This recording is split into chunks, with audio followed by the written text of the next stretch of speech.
কিছুদিন ধরেই খুব জ্বরে ভুগছি। কিছু খেতেও ইচ্ছে করছে না।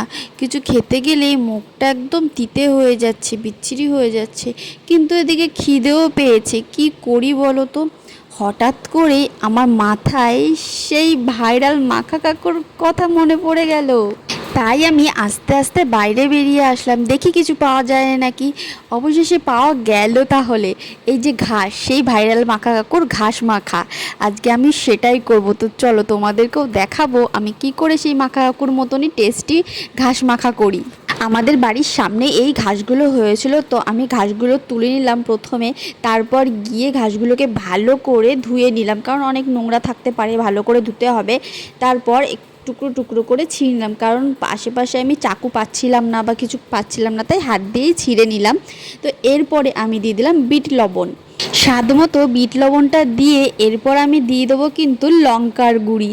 লঙ্কার গুঁড়িটাও ভালো মতো স্বাদ মতো দিয়ে দিতে হবে, পরিমাণ মতো। যতটা ঘাস তো সেরকম বুঝে তোমরা যে যেরকম ঝাল খাবে সেরকম দিতে হবে। আর এটা হচ্ছে সেই ভাইরাল মাখা কাকুও কিন্তু বলেনি এই মশলাটার কথা। এটা হচ্ছে সেই সিক্রেট মশলা, যেটা দিয়ে সব কিছুই মাখালে খুব টেস্টি হবে। তো এরপর সেই সিক্রেট মশলাটা দিয়ে আমি ভালো করে নেড়ে খেয়ে নিলাম, খুব টেস্টি হয়েছে। তো চলো টাটা, বাই বাই।